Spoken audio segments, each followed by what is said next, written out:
Hi, class. So far up until this time of this era of the Reagan PATCO strike era, we've seen people fight and join in solidarity.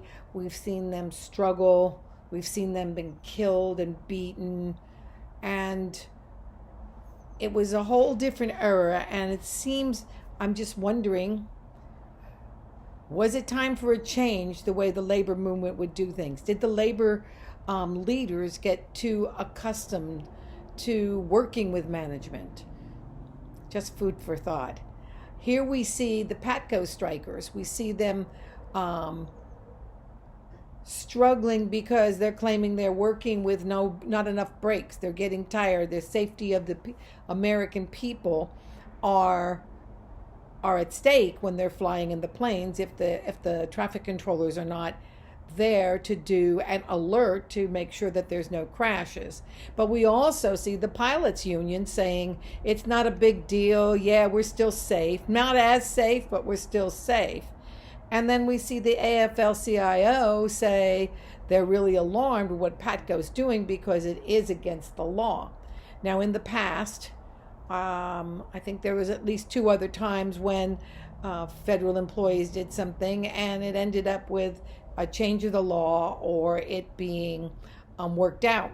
So what's the difference? How much does the 50s, how much does Reagan's anti-communist fears come into this? These are things for you to think about. We can never get into his mind because remember, in his second term of office, he said things like, I forgot to remember. And later on, we found out that that president had Alzheimer's. So I'm wondering what we're going to find out about the current one. Meanwhile, I digress. So we also are finding out that it's a whole different time. The flight attendants took 20 years to win their case. 20 years. So they were fired for getting married. They've been married and divorced or married and have a family. And life has gone on. And then they did win some back pay, but still 20 years. The same thing with our IAM, our machinists that did the boycott. 17 years. And at first they had won and then they lost. And by the time the case was settled, the company was no longer in Rhode Island. The machinists had lost a lot of their membership. And so it was a moot point.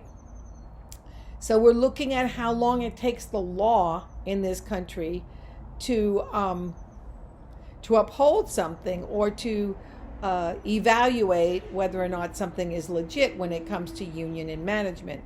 However, when Reagan said that they're all fired and fired for life, which I still think might be illegal, but he got away with it. And nowadays people say that was way too severe to tell these people that not only are they fired, but they will never be hired again. So we have that going on. Then we're down in the Pittston strike in West Virginia. And as you look at the video, you can see that scabs are driving right past them. And what they're saying is things like, well, they've got to do what they've got to do, and I've got to do what I've got to do. And the solidarity of the moment and the solidarity of we are all in this fight together has moved to more individualism. And why have we become more individuals? Because we've had, most of us we have television. We can see what's going on in the rest of the world. Some of them actually were owning their homes. They were no longer in company towns. So you have people with property, things, and this feeling of lack of unity. So it's a very interesting time.